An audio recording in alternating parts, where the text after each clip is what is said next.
Well, tonight, I put together a look at interesting alternatives to traditional schooling. Now, are these perfect solutions? Well, no, of course not. But we're not striving for perfection. We're looking for excellence. We're looking for progress. And they are gaining in popularity. So see what you think as you're watching tonight. First, a movement called unschooling. If our kids would ever come to us and ask us for traditional schooling, I would say no. I don't think they would. I think they're having so much fun.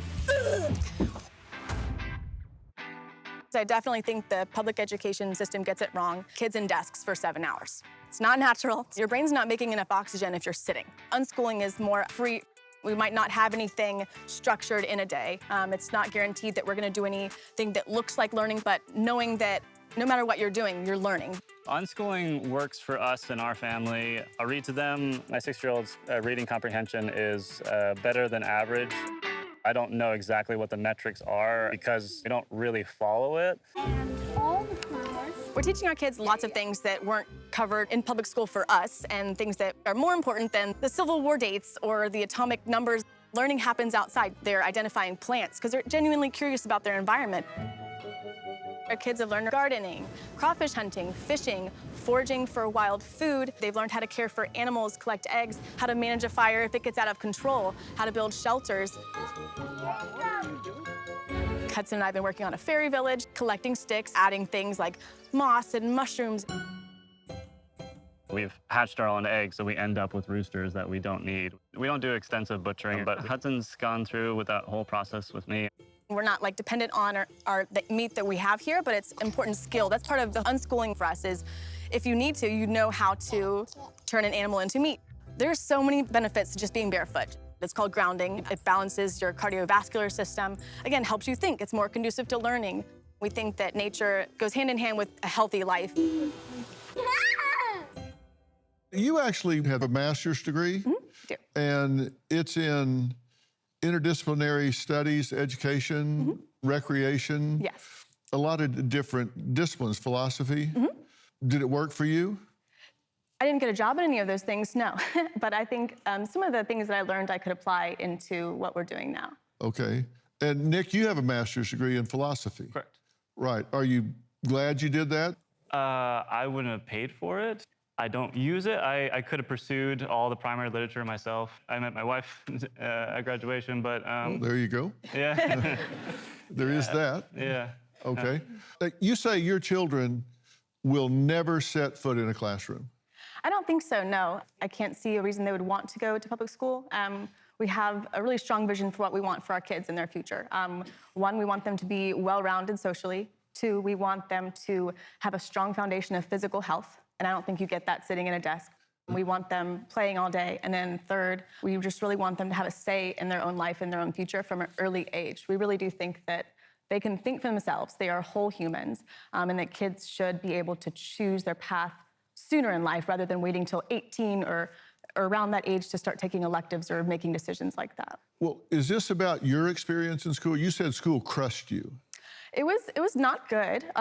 Looking back from 5 on, just in school, I knew what I was good at and what I wasn't good at, right? I was good at writing, I was good at public speaking, I was good at art, and that was it. Math, not so much. But when you are forced to do math and like you keep going up this level of, they make you do more of what you're not good at. You know what I mean? They really do. So I didn't get to do extra writing or reading or art, the things I was naturally talented at, but they give you extra periods of math. If that's the one thing you're struggling in, they really lay that on thick. And what that does to self-esteem is it does crush you. Yeah. And it makes you hate learning. You're bored. If you're being really drilled stuff that you don't think's important, that's not really meeting your natural needs, it makes school just dreadful, honestly. You think public school doesn't listen to children? Correct. They don't hear them, don't tailor things to them, which I can't argue with that. I mean, they kind of have a one-size-fits-all. Yes. Right? And you think that's not good for the children? I don't think so, no. So you're having them do whatever they want to do, which is like build a fairy village, which is a way to learn geometry, math, angles, things like that in an applied way. Yes, and they're still really, really young right now. Hudson is first grade age, but it'll continue to be things like this, hands-on ways of learning. You can learn math. I think my real struggle with math was that it didn't make sense to me, just doing numbers on a page over and over. There was nothing visual to it. But if they're learning how to, like we're renovating a property, if the boys learn how to build a house, if they're learning math in an applied way, I feel like that's way more effective, and it's gonna stick with them. And you were pointing out they learn by looking at a speedometer, looking at things just in the real world. I think there's a quote by John Holt, and it's, we learn and remember the things that we seek out and come across naturally in daily life. And I think that is so true. Even as adults, like the stuff we really know and that we're good at, it's something that we've come across and we've found a need, and you're just organically coming across something that you're curious about, passionate about, excited about, then you're gonna want to learn it, and you're gonna absorb all of it. And you're teaching them things like fire safety and hunting and how to survive in the wilderness, things like that, which come in pretty handy. Yeah, these are things that are just very interesting to boys naturally. And, you know, if we have extra time to develop those skills, why not? Do you worry that there's a social aspect missing, a relational aspect missing, a competitive aspect missing, the flow of commerce is missing?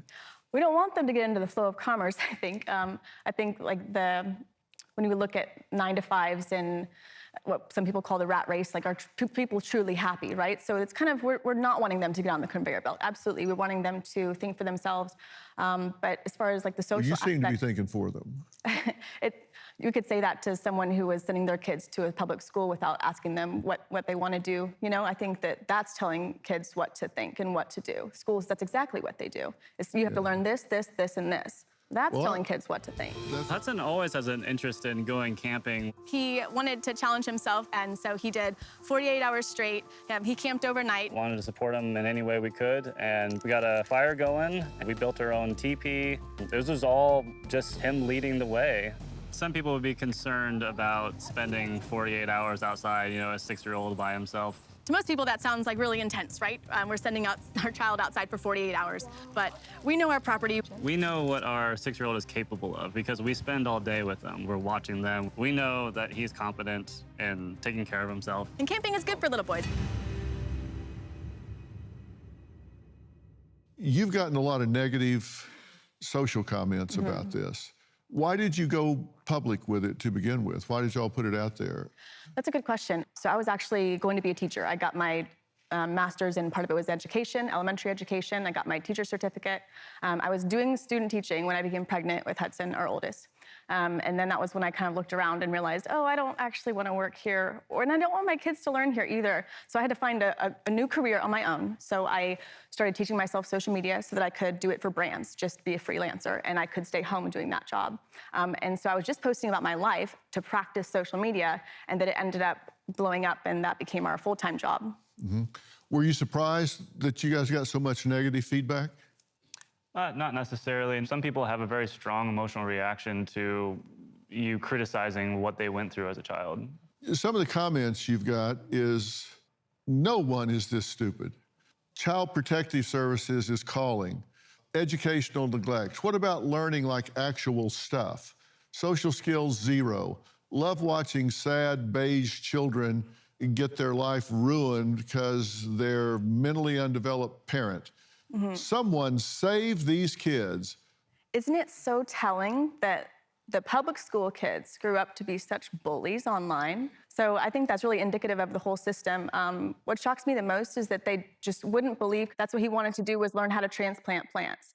And people were saying, you know, put him on Fortnite like a regular kid. And it's indicative of our school system that we don't see kids as whole humans that could possibly have any interests or skills outside of what's in this box. And that's how the system is set up. Kindergartners are capable of this. First graders are capable of this. Second graders this. We put this ceiling on kids based on what age they are and what they should be interested in. And no one could believe that he was interested in something like gardening. Nick, you say if your kids wanted to try school to socialize more, you'd be okay with that. At a certain age, I don't know what that age would be, but there's certainly a situation, you know, where our oldest 16 gets a girlfriend. You know, there's a very obvious pressure with that kind of thing. And we're not trying to control our kids. We're not trying to brainwash them. They're going to go do what they want to do in the rest of their lives. That's what we want them to do. That's what we're training them for. Their values, the foundation that we're trying to instill in them, their independence, that's already going to be there. So whenever they do decide to leave the nest, that's what we want them to do. Well, you're not a big favor of that. No, I just don't see it happening, but I'm also open-minded, and that's how we try to raise them. So when he's 16, I'm open-minded to see what happens at that You point. said my kids will never set foot in a school. That doesn't sound real open-minded. It wasn't an exact quote, Dr. Phil, but I don't think that they will. Well, I'm not trying to start trouble here. I mean, you guys can work that out in the woods. Yeah. But why does it need to be either or, unschool or school? I mean, this looks like what a lot of people call camp, or what you do after school, or what you do in the summer. But most parents don't do stuff like this with their kids after school because they're at a job. Because everyone has such a different life and what they want, what their values are, and how they have their life set up. You can be a very involved parent and try to pass on, your values and these things, but you have to understand the reality is your kid is in a public education system with peers who are not great. You have teachers that are uninspired for the most part, teachers that are more worried about, their administrators than they are the kids. And that's just how the system is built, and that's not fair to the kids. It could be what we think is what we're doing is ideal. Public school works for most people, and that's okay. And parents can fill in a lot of gaps, but But if they go to get a job later and they say, well, what's your training in math? They say, well, I can read a speedometer, I can build stuff. I can't tell you the math involved, or I can't use a protractor, or I can't tell you how I can do it, but I can do it because I have experience, which could be true, but are they going to be really competitive career-wise if they don't have any training in the educational system at all? Yes. I think they'll be more successful. I think they will have so long to work on these skills, and they'll have case studies. And right now, like when you we watched your college episode recently, you can get so many jobs with just having experience or knowing somebody. And people want someone who can do a job. They don't really care about the paper anymore. It doesn't mean as much as it used to. People want someone who's capable, and I think that our kids will be very, very capable. And people in the community want to help kids. I mean, that's kind of a taboo thing. Like you send your kids to public school because those are the experts, right? But people in the community, retired people, they want to instill, whatever they learned in life in kids. I mean, that's a natural thing. And you can get that with homeschooling because there aren't as many time boundaries.